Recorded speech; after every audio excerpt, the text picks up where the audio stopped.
कैसे हैं आप सब? आशा करती हूँ आप सब अच्छे होंगे, स्वस्थ होंगे। स्वागत है आपका इस कक्षा में। आइए आज हम पढ़ते हैं हिंदी व्याकरण का पाठ 13 वाच्य।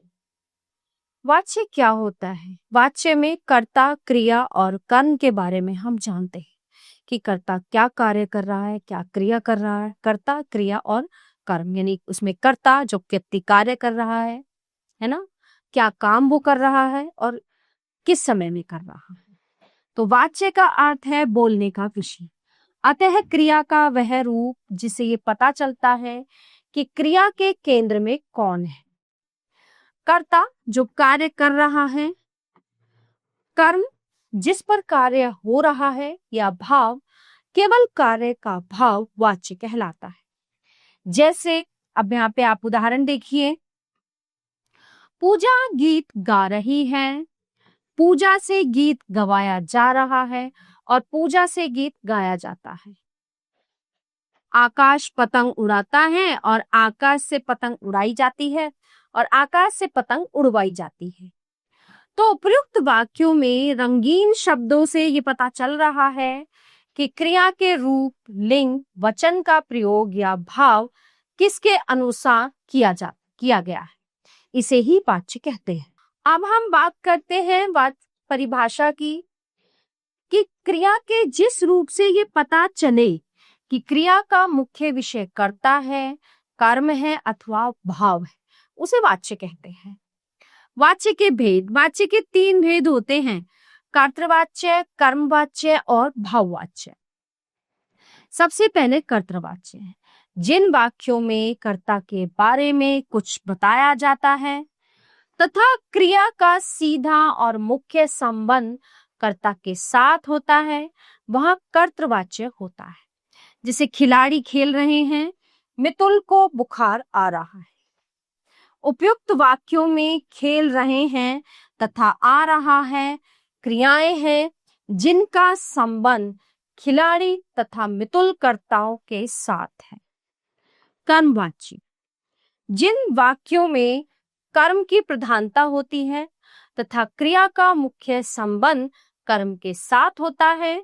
जैसे कपिल के द्वारा चाट खाई जा रही है, लड़की से पुस्तक पढ़ी जा रही है। तो इन वाक्यों में चाट तथा पुस्तक कर्म है और वाक्यों के केंद्र बिंदु भी यही है।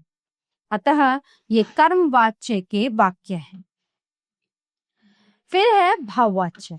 क्रिया के जिस रूप में न तो कर्ता की प्रधानता हो न कर्म की, परंतु जहां क्रिया का भाव प्रधान हो, वह भाववाच्य होता है।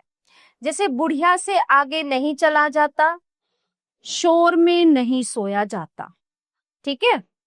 अब वाच्य परिवर्तन, अब हम इसको कैसे परिवर्तन करते हैं वाक्यों को, देखिए। कर्तृवाच्य से कर्मवाच्य में परिवर्तन, यानी चेंज करना। कर्तृवाच्य से कर्मवाच्य बनाने के लिए कर्ता के साथ से या के द्वारा लगाकर कर्म की प्रधानता दर्शाई जाती है तथा क्रिया कर्म के अनुसार परिवर्तित हो जाती है। क्रिया के इस परिवर्तित रूप के साथ जाना क्रिया का काल, पुरुष, वचन और लिंग के अनुसार जो रूप हो, उसे जोड़कर सामान्य क्रिया में बदल दिया जाता है। जैसे कर्तृवाच्य, कर्मवाच्य। मैं चित्र बनाता हूं, मुझसे चित्र बनाया जाता है।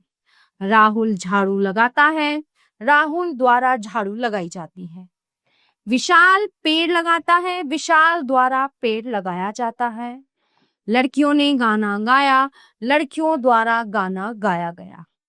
हम क्रिकेट खेलेंगे, हमारे द्वारा क्रिकेट खेला जाएगा। कर्मवाच्य से भाववाच्य में परिवर्तन।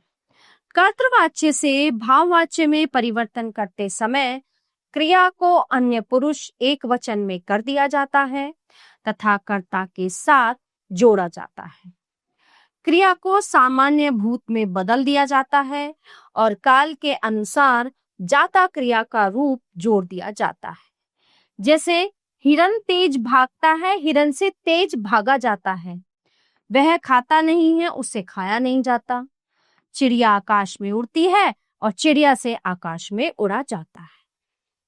तो प्यारे बच्चों, ये था हमारा पाठ वाच्य, जो यहीं पे समाप्त होता है। आशा करती हूँ आपको अच्छे से समझ आया होगा। मिलते हैं अगली कक्षा में। धन्यवाद।